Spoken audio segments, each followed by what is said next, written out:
JSON stands for JavaScript Object Notation. It is a text-based format for storing and exchanging data. It is human readable and machine passable. When we say machine passable, it means there are a set of algorithms and set of method functions that have been developed in programming languages that can understand a JSON text.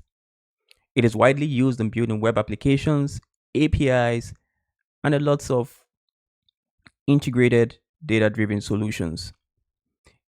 In my own opinion, I would say JSON is it's a widely accepted data representation format.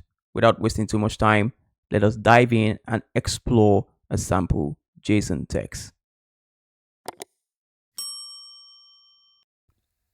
Okay, before I proceed, I would want you to know that I am using Visual Studio Code Editor and I have created a file called test.json, and it is within that file that I am writing this code. Without wasting too much time, let's dive in. So a JSON text would always contain objects, and objects are indicated by curly braces. Now within an object, you would have properties. In some cases, objects are representation of something in the real world. So let's assume I am creating an object of a person. So a person is going to have a full name with the value set to the person's full name. Yeah. So I want you to take note of this. You can see the way the property is being declared, the property full name. And to set the value, we use a colon and we place the value in between quotes. The reason we place the value in quotes is because this value is of the data type string, and a string is a sequence of characters bounded by quotes. Let's add another property. To add another property, I'm going to introduce a comma, hit enter, and I can have this here. In this case, I have created a property middle name, but if you take a look at the value is null. Now, this is to let you know that in some cases, a property might exist, but the property does not have a value, and you might see something like null. So when you see this, just know that there is no value for that property. Sometimes you might hear people call these things keys. So whether you hear keys or properties, you know, when you hear keys, you know I'm referring to properties, and when you hear property, you know I'm referring to keys. Okay, let's add another property for the person's age. And this is how we do it for the case of age. Because age is a number, I'm trying to create a property with the value of a number. In that case, I do not need to place it between quotes. The value stands without the quotes. Another value type you should be aware of is arrays, and we're going to see that in the next line. In this case, I have created a property hobbies, and because a person can have a number of hobbies, I have placed this in an array. Each item in the array is actually a string, and you can see the person loves singing, playing games, and writing. What you need to take note of is that whenever you see a square bracket, then you know that is the declaration for an array. This is an array of string because we have each of the items inside of the array bounded by quotes and separated by comma. Now you can have arrays can have different variations, and that is what you're going to see in the next line. In this case, I have created a property called important years, and it's an array of numbers. You can see it's similar to line 5, but it's different because this time around the numbers are appearing without the quotes and they are bounded by the square brackets. Still the same concept of array, but this is an array of numbers. Now, another value type you should be aware of is booleans. I'm going to do that in the next line. In this case, I create a property a student and I set the value to false. Now, this is a boolean property. This is a boolean value.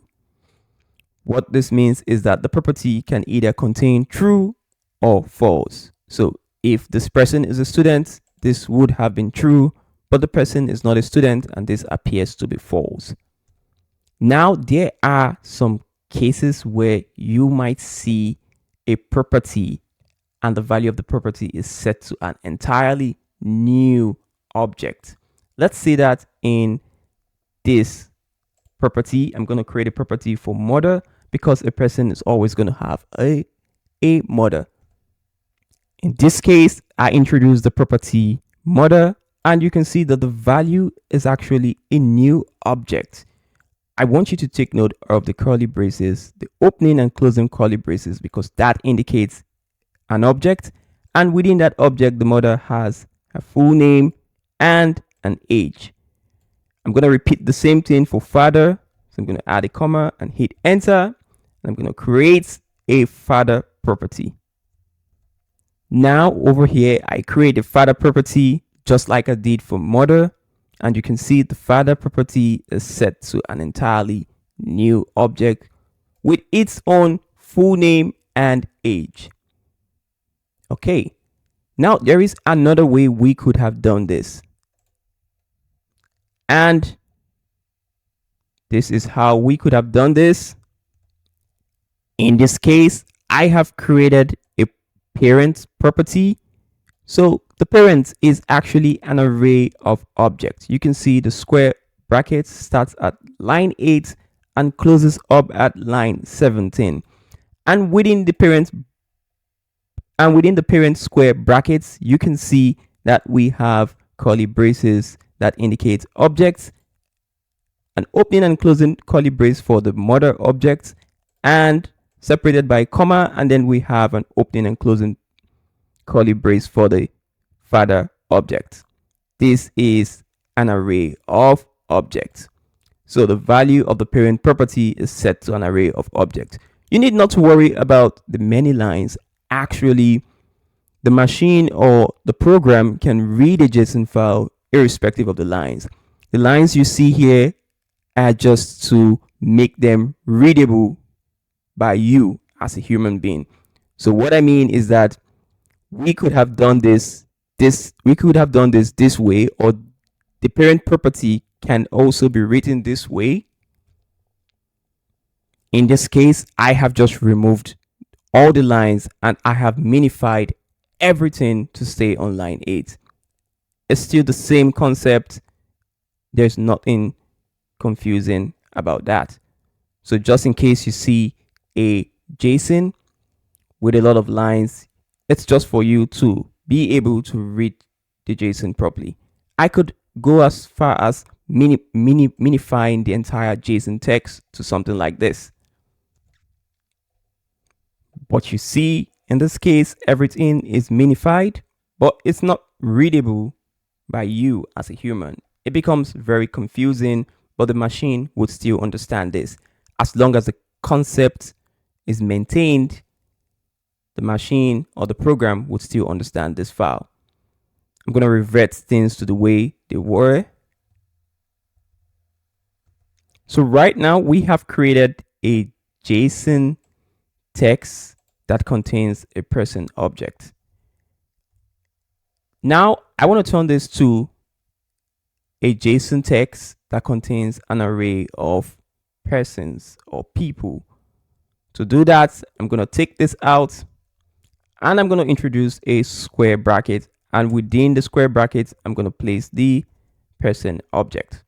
By doing this, I can add as many persons as possible. For example, I can add a comma, hit enter, and now I have just added another person in a person object with a full name, Ton Malady, with an entirely different hobbies, important years, and parents.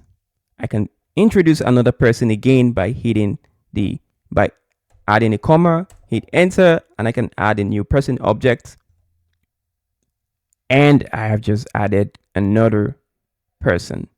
So we can add as many persons as we want, as long as we have placed this in square brackets. So this is a JSON text. We have converted this JSON text to an array, to contain an array of persons objects. Before we hop out of this video, we can validate that this JSON text is okay. So I'm going to take everything here, copy. Now head over to jasonchecker.com, and over here, place your JSON text that you just created and hit the format. If it's valid, it should pop up a message here that says valid JSON, and you are good.